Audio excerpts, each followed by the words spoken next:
ನಮಸ್ಕಾರ. ಅಶ್ವಮಂದಿರಕ್ಕೆ ಸ್ವಾಗತ. ನಾನು ಮಂಜರಿ ಹೊಂಬಾಳಿ. ನಮ್ಮ ಭಾರತೀಯ ಪರಂಪರೆಯಲ್ಲಿ ಅನೇಕ ಪರ್ವಕಾಲಗಳಿವೆ. ನಮ್ಮ ಹಿರಿಕರು ನಮ್ಮ ಸಂಪ್ರದಾಯದಿಂದಲೂ ಅನೇಕ ಪರ್ವಕಾಲಗಳನ್ನ ಆಚರಿಸ್ತಾ ಬಂದಿದ್ದಾರೆ. ಅದರಲ್ಲಿ ಅತಿ ಉತ್ತಮವಾದಂತಹ ಅತಿ ಶ್ರೇಷ್ಠವಾದಂತಹ ಪರ್ವಕಾಲ ಜೊತೆಗೆ ಭಗವಂತನಿಗೆ ಅತಿ ಪ್ರಿಯವಾದ ಪರ್ವಕಾಲ ಯಾವುದು ಗೊತ್ತಾ? ಜಾತಿ ಮತ ಪಂಥ ಭೇದವಿಲ್ಲದೆ ಹಿರಿಯರು ಕಿರಿಯರು ಹೀಗೆ ಮುಟ್ಟು ಮಡಿ ಮೈಲಿಗೆಗಳ ಯಾವ ನಿರ್ಬಂಧವೂ ಇಲ್ಲದೆ ಎಲ್ಲರೂ ಮಾಡಬಹುದಾದಂತಹ ವ್ರತ ಹೊಂದಿದೆ. ಯಾವುದೇ ಖರ್ಚಿಲ್ಲದೆ ಯಾವುದೇ ನಿರ್ಬಂಧನೆಗಳೂ ಇಲ್ಲದೆ ಸ್ವಲ್ಪ ಪ್ರಯತ್ನ ಪಟ್ಟರೆ ಸಾಕು ತುಂಬಾ ಪುಣ್ಯವನ್ನ ಗಳಿಸಬಹುದಾದಂತಹ ವ್ರತವಿದು. ನಾನಿದ್ರ ಬಗ್ಗೆ ತಿಳಿಸ್ಕೊಡ್ತೀನಿ.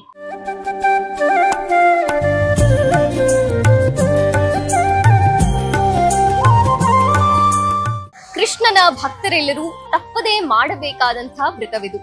ಸ್ವರ್ಗಕ್ಕೆ ದಾರಿ ಮಾಡಿಕೊಡುವಂತಹ ನರಕದ ಬಾಧೆಯನ್ನ ತಪ್ಪಿಸುವಂತಹ ವ್ರತವಿದು.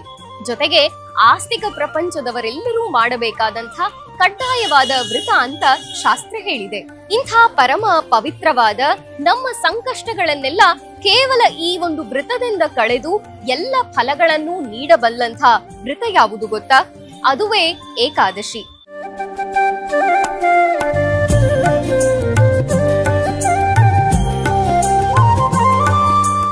ದೇವತೆಗಳಲ್ಲಿ ಪರಮ ಪುರುಷ ಶ್ರೀಮನ್ನಾರಾಯಣ ಶ್ರೇಷ್ಠ. ನದಿಗಳಲ್ಲಿ ಪರಮ ಪಾವನೆ ಗಂಗೆ ಶ್ರೇಷ್ಠ. ಹಾಗೆ ವ್ರತಗಳಲ್ಲಿ ಪರಮ ಪವಿತ್ರವಾದಂಥ ಏಕಾದಶಿ ವ್ರತ ಶ್ರೇಷ್ಠ. ಪ್ರತಿ ಸಂವತ್ಸರದಲ್ಲಿಯೂ ಒಟ್ಟು 24 ಏಕಾದಶಿಗಳು, ಅಂದರೆ ಮಾಸಕ್ಕೆ ಒಂದು ಏಕಾದಶಿ ಅಂತೆ. ಪ್ರತಿ ಮಾಸಕ್ಕೂ ಪ್ರತಿ ಏಕಾದಶಿಗೂ ಅದರದ್ದೇ ಆದ ಪ್ರಾಮುಖ್ಯತೆ, ಮಹತ್ವ, ವಿಶೇಷ ಫಲಗಳನ್ನ ಶಾಸ್ತ್ರ ಹೇಳಿದೆ.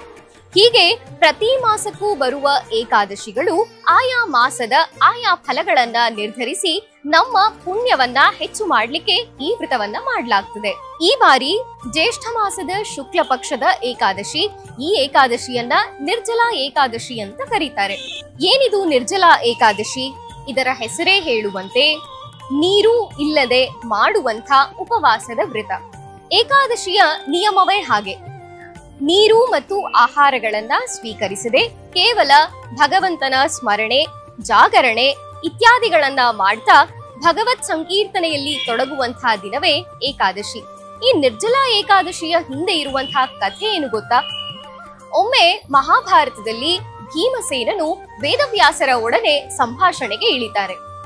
ನೋಡಿ, ಅರ್ಜುನ, ನಕುಲ, ಸಹದೇವರು ಎಲ್ಲರೂ ಕೂಡ ಈ ಏಕಾದಶಿ ವ್ರತವನ್ನ ಮಾಡ್ತಾರೆ. ಯಾವ ಆಹಾರಗಳನ್ನು ಸ್ವೀಕರಿಸದೆ ತಾವು ಮಾಡಿ ನನಗೂ ಆವತ್ತು ಯಾವ ಆಹಾರಗಳನ್ನ ಸ್ವೀಕರಿಸಬಾರದು ಅಂತ ಹೇಳಿ ಸೂಚಿಸ್ತಾರೆ. ಆದರೆ ನನಗೆ ಹಸಿವೆಯನ್ನ ತಡೆಯೋದಕ್ಕೆ ಆಗೋದೇ ಇಲ್ಲ. ಆದರೆ ಅವರಿಗೆ ಆ ವ್ರತದಿಂದ ಏನು ಒಳ್ಳೇದಾಗ್ತಿದೆಯೋ, ಏನು ಫಲಗಳು ಪ್ರಾಪ್ತಿಯಾಗ್ತಿದೆಯೋ ಅದು ನನಗೂ ಪ್ರಾಪ್ತಿಯಾಗಬೇಕು. ಇದಕ್ಕೆ ಏನಾದ್ರೂ ಉಪಾಯವಿದೆಯಾ ಅಂತ ಹೇಳಿ ಭೀಮಸೇನ ವೇದವ್ಯಾಸರಿಗೆ ಕೇಳ್ತಾನೆ. ಪರಮವೀರ, ಮಹಾಪರಾಕ್ರಮಿ ಹಾಗೂ ಮಹಾಜ್ಞಾನಿಯಾದ ಭೀಮಸೇನ ಕೇಳುವುದರ ಹಿಂದಿನ ಉದ್ದೇಶ ಲೋಕ ಕಲ್ಯಾಣ. ಪರಮಜ್ಞಾನಿಯಾದ ಭೀಮಸೇನ ಲೋಕಕ್ಕೆ ಏಕಾದಶಿಯ ಮಹತ್ವವನ್ನ ಸಾರುವುದಕ್ಕೋಸ್ಕರ ವೇದವ್ಯಾಸರೊಡನೆ ಹೀಗೆ ಸಂಭಾಷಣೆಗೆ ಇಳಿತಾನೆ. ಬೇಕಾದ್ರೆ ನಾನು ದಾನ, ಧರ್ಮ, ಪೂಜೆ ಪುನಸ್ಕಾರಗಳನ್ನ ಬೇಕಾದಷ್ಟು ಮಾಡ್ತೀನಿ. ಆದ್ರೆ ಈ ಏಕಾದಶಿ ವ್ರತವನ್ನ ನನ್ನಿಂದ ಮಾಡೋಕ್ಕಾಗಲ್ಲ. ಏನಾದರೂ ಇದಕ್ಕೆ ಉಪಾಯವಿದೆಯಾ ಅಂತ ಕೇಳಿದಾಗ ವೇದವ್ಯಾಸರು ಹೇಳ್ತಾರೆ, ಸಂವತ್ಸರದಲ್ಲಿ 24 ಏಕಾದಶಿಗಳು ಬರ್ತದೆ. ಕೃಷ್ಣ ಭಕ್ತರು, ಭಗವದ್ ಭಕ್ತರು ಪ್ರತಿ ಏಕಾದಶಿಯನ್ನು ಮಾಡುವುದು ಕಡ್ಡಾಯ. ಅದು ಶುಕ್ಲ ಪಕ್ಷದ ಏಕಾದಶಿಯೇ ಇರಲಿ ಅಥವಾ ಕೃಷ್ಣ ಪಕ್ಷದ ಏಕಾದಶಿಯೇ ಇರಲಿ, ಏಕಾದಶಿಯನ್ನು ಖಂಡಿತವಾಗಿಯೂ ಪ್ರತಿಯೊಬ್ಬರೂ ಎಲ್ಲ ಭೇದಗಳನ್ನ ಮರೆತು ಮಾಡಲೇಬೇಕಾದಂತ ವ್ರತ. ಅದರಲ್ಲಿಯೂ ಈ ನಿರ್ಜಲಾ ಏಕಾದಶಿ ಏನಿದೆಯಲ್ಲ, ಅದು ವರ್ಷದ 23 ಏಕಾದಶಿಗಳನ್ನ ಕೇವಲ ಒಂದು ಏಕಾದಶಿ ಮಾಡುವ ಫಲದಿಂದ ನಾವು ಪಡಿಬಹುದು ಅನ್ನೋದನ್ನ ಸೂಚಿಸ್ತಾರೆ. ಅಷ್ಟು ಮುಖ್ಯವಾದ, ಅಷ್ಟು ಮಹತ್ವಪೂರ್ಣವಾದಂತಹ ಏಕಾದಶಿ ಇದು ನಿರ್ಜಲಾ ಏಕಾದಶಿ.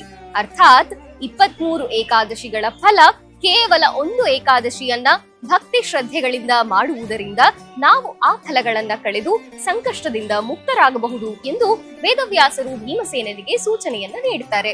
ನಿರ್ಮಲ ಮನಸ್ಸಿನಿಂದ ಭಕ್ತಿ ಶ್ರದ್ಧೆಗಳಿಂದ ಈ ಏಕಾದಶಿಯನ್ನ ಆಚರಿಸಿ ನಂತರ ದ್ವಾದಶಿಯಂದು ಜಲದಾನ, ಸುವರ್ಣದಾನ ಮುಂತಾದ ದಾನಗಳನ್ನ ಮಾಡೋದ್ರಿಂದ ಅಧಿಕ ಫಲ ಉಂಟು ಎಂದು ವೇದವ್ಯಾಸರು ತಿಳಿಸ್ತಾರೆ. ಏಕಾದಶಿಯ ಮಹತ್ವವನ್ನ ಇಷ್ಟೆಲ್ಲ ಕೇಳಿದ ಮೇಲೆ ಭೀಮಸೇನ ಅಂದಿನಿಂದ ತಪ್ಪದೇ ಏಕಾದಶಿಯನ್ನ ಆಚರಣೆ ಮಾಡಲೇಬೇಕು ಎಂದು ನಿರ್ಧಾರಕ್ಕೆ ಬರ್ತಾರೆ. ಇಲ್ಲಿ ನೋಡಿ ಅದೆಂಥ ವಿನೋದ.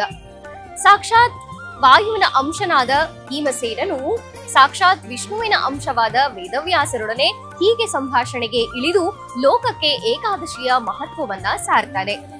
ಇದು ಮನುಕುಲದ ಪ್ರತಿ ಜೀವಿಯು ಏಕಾದಶಿ ವ್ರತವನ್ನ ಆಚರಿಸಿ ಕೇವಲ ಸ್ವಲ್ಪ ಶ್ರಮದಿಂದ ಸ್ವಲ್ಪ ಪ್ರಯತ್ನದಿಂದ ಅಧಿಕ ಲಾಭವನ್ನ ಗಳಿಸುವಂತಹ ವ್ರತವಾಗಿದೆ. ಈ ಏಕಾದಶಿ ವ್ರತವು ದಶಮಿಯಂದು ಪ್ರಾರಂಭಗೊಂಡು ಏಕಾದಶಿ ಹಾಗೂ ದ್ವಾದಶಿಗಳೊಡನೆ ಸಂಪನ್ನವಾಗ್ತದೆ. ಏಕಾದಶಿಯ ಮಹತ್ವ, ಅದರಲ್ಲೂ ನಿರ್ಜಲಾ ಏಕಾದಶಿಯ ಮಹತ್ವ ನಿಮಗೆ ತಿಳಿಯಿತಲ್ಲ. ಇನ್ಮುಂದೆ ಎಲ್ಲರೂ ಕಡ್ಡಾಯವಾಗಿ ಏಕಾದಶಿ ವ್ರತವನ್ನ ಆಚರಿಸೋಣ. ಭಗವತ್ ಪ್ರೀತಿಗೆ ನಾವೆಲ್ಲರೂ ಪಾತ್ರರಾಗೋಣ. ಇದಾಗಿತ್ತು ಈ ಹೊತ್ತಿನ ವಿಶೇಷ. ನೋಡ್ತಾ ಇರಿ ಅಶ್ವಮಂದಿರ.